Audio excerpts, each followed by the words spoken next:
ni kuwashukuru nyinyi kwa kuendelea kutuhabarishia umma wa wananchi, wanachama na wasio wanachama wa mkoa wa Arusha dhidi ya mambo ambayo yanafanyika na chama chetu. Lakini pia nimewaita pia kuwapa feedback ya kwamba ziara ile ya awamu ya kwanza ya kata kwa kata tulifanya kwa mafanikio makubwa, kwa maana ya kusikiliza na kutatua kero za wanachama na wananchi, lakini uimarishaji wa jumuiya na chama, lakini kikubwa ilikuwa ni maandalizi ya uchaguzi mkuu wa mwaka 2025 ambao kwa kweli na nyinyi mnakiri sasa, mmeona kazi ambayo tulifanya katika mkoa wetu wa Arusha ya maandalizi na maandalizi yao hatukuyafanya tu kwa maana ya kwenda kushiriki kampeni, ilikuwa ni maandalizi ya kuanza kushiriki kuanzia kwenye mchakato wa kuwapata wagombea. Kwa hiyo tulifanya maandalizi hayo na tukapata wagombea ambao tuliwapa heshima ya kupeperusha bendera yetu, na maandalizi mengine tuliyafanya na kwenda kutafuta ushindi katika majukwaa ya mikutano ya hadhara, na kwa kweli Chama cha Mapinduzi mkoa wa Arusha tumepata ushindi kwenye kata zote kasoro kata 3. Kwa maana jiji la Arusha tumepoteza kata moja, wilaya ya Rumeru tumepoteza kata moja, na wilaya ya Ngorongoro tumepoteza kata moja. Hayo kwetu sisi ni mafanikio makubwa, na maana kwamba wanachama wetu na wananchi walizielewa sera na falsafa za Chama cha Mapinduzi na utayari wa kuendelea kuhangaika na changamoto na matatizo ya wananchi. Sasa nimewaita tena kuwapa habari ya kwamba Chama cha Mapinduzi mkoa wa Arusha kitaanza tena ziara zake za kata kwa kata na kwenye kata 161 za mkoa wetu wa Arusha, na tutaanzia katika wilaya yetu ya Longido ambao kutakuwa kuna kata 21 ambazo tutaanza nazo za kichama. Na dhumuni la ziara hii sasa itakuwa la kwanza ni kukagua uhai wa chama na jumuiya, alafu jambo la pili ni kwenda kuwakumbusha tuliowapa heshima ya kupeperusha bendera yetu ya Chama cha Mapinduzi, kuhakikisha wanafanya majukumu yao ili chama hichi kiendelee kukubalika, kuheshimika na kupokelewa na wananchi pindi tutakaporudi tena kuja kuomba ridhaa kwa wananchi za kutuchagua. Kwa ndugu waandishi wa habari, nilisema niwaite ili pindi tutakapomaliza ziara yetu ya awamu ya pili ya kata kwa kata, basi tuje tuwahabarishe umma juu ya yale ambayo tumeyakusudia. Na Chadema kufanya tena mikutano ya hadhara kwetu sisi sio hoja. Chama cha Mapinduzi ni nadhani wameshakidhiana, kwa sababu Chadema ili tuliweke sawa, kwa sababu leo pia wana mkutano katika jiji letu la Arusha hapa, wasije wakaopotoshea umma ya kwamba walikuwa wamezuiwa. Hapana, walikuwa hawajazuiwa. Kuna wanachama wao walikuwa wana hoja za msingi ambazo zitakuwa kujibiwa na mahakama.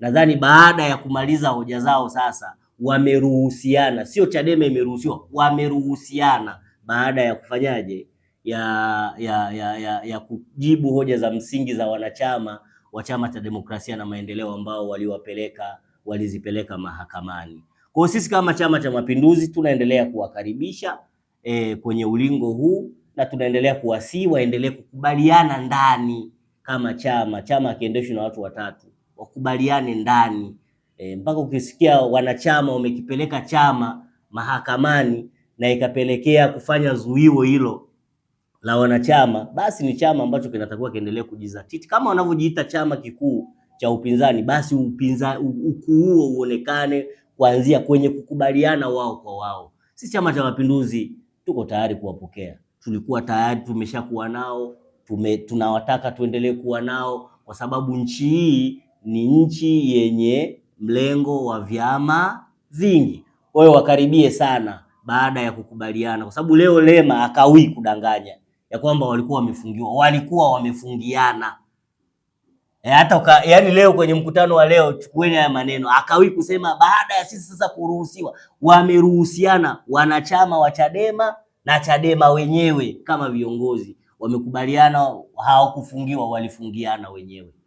Na leo ndugu waandishi wa habari, nataka niwaambie Sisi Lema amekuwa ni afisa yetu masoko wa Chama cha Mapinduzi. Lema ni kama afisa masoko wetu, yaani ni mkuu wa idara ya masoko ya Chama cha Mapinduzi. Kwa hiyo leo katika mkutano wa hapo soko kuu, chukueni haya maneno ninayowaambia. Lazima atakuja atasema kuhusu swala la miradi. Lazima atazungumzia swala la miradi ya Chama cha Mapinduzi ambayo inasimamiwa na serikali ya Chama cha Mapinduzi. Hivyo Lema ajue kwamba kuna barabara 4 zinatoka kuanzia Kilombero kwenda airport. Lazima ajue kuna barabara ya Kibaya Kongo kuelekea kule stendi ambayo yeye alikuwa hajawahi kuipigia upatu. Hakuona umuhimu wa stendi, leo tunapata stendi kubwa kule. Lakini Lema leo lazima ajue wakati atakuwa anapotosha, ajue tutakuwa tuna barabara magari ya mwendo kasi katika jiji la Arusha ambayo yatakuwa yanatoka Moshono kupita Clock Tower hapa, tutakuwa tuna barabara hizo za magari ya mwendo kasi. Lazima Lema ajue ya kwamba serikali ya Chama cha Mapinduzi kupitia vyombo vyake vya ulinzi na usalama, baada ya mambo yaliyotokea Oktoba 29, serikali ya Chama cha Mapinduzi na vyombo vya ulinzi na usalama vimefanya jitihada kubwa ambayo imempa leo yeye mwanya wa kufanya siasa katika soko letu la Kilombero. Kwa sababu walikuwa wanahubiri chuki, walikuwa wanahubiri ubaya, walikuwa wanahubiri vurugu. Leo hii serikali ya Chama cha Mapinduzi, vyombo vya ulinzi na usalama katika mkoa wetu wa Arusha vimefanya jitihada kubwa za kuhakikisha amani imerejea, na nadhani sasa umeona umepata hata uwezo wa kwenda kufanya nini? Kufanya mikutano ya hadhara katika soko kuu. Tunajua Lema ataenda kupotosha kuhusu swala la ripoti ya CAG. Leo nyie chukueni, ndugu waandishi wa habari, asipoongelea haya mimi nitaacha uenezi. Lazima akaongelee swala la ripoti ya CAG. Lakini Lema anajua baada ya ripoti kupokelewa inaenda wapi, alafu baada ya hapo ni kitu gani kinafuata. Lazima iende bungeni, wabunge wabaini, waliokuwa wametiliwa mashaka wabainishwe, ndio waseme. Mtamsikia Lema leo lazima atasema. Lakini mtamsikia Lema leo atasema kuhusu masuala ya tume ya rais ambayo ilipita kuangalia masuala ya uvunjwaji wa amani wa Oktoba 29. Mtamsikia anapita kule, ataanza kuisema tume na nini.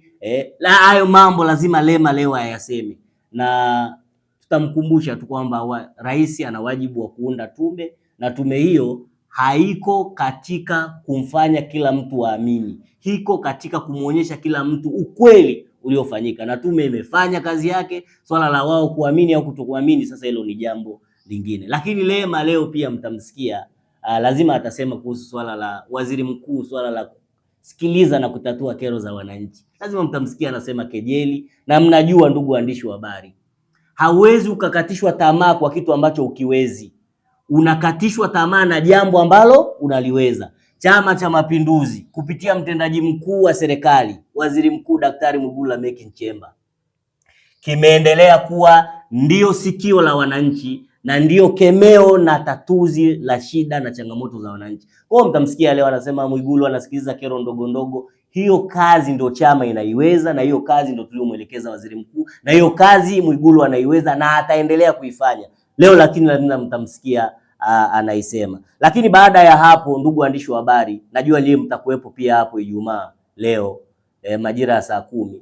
Nendeni mkamwambie ndugu Godbless Lema ya kwamba katibu wa siasa na uenezi wa Chama cha Mapinduzi mkoa wa Arusha anamwambia ya kwamba akimaliza mkutano, nimeshaongea na mkuu wa mkoa ya kwamba tumpeleke Lema akaone maajabu yaliyofanyika kwenye kata ya Olmoti katika ule uwanja wetu wa Afcon zitakapofanyika. Aje, nimeshapata kibali, nitampeleka kwa sababu najua ataanza kusema hapa hela zimeibiwa. Aje akaone hatua iliyofikiwa, lakini pia tutampitisha. Mimi niko tayari kumpitisha sababu mimi ni mkuu wa idara ya siasa na uenezi, na yeye kama afisa masoko wetu wa Chama cha Mapinduzi ambao anaenda kutangaza mambo yetu leo, niko tayari kumpeleka pia stendi kubwa ambayo amekaa miaka 10 hapa Arusha imekosa stendi. Kwa ndugu waandishi wa habari, swala la Chadema tuko tayari na tuna ushirikiano nao mzuri sana. Labda kama kuna swali lingine. Sikiliza bana. Hebu tafuta duka ambalo unajua utapata mabati yasiyopauka bana.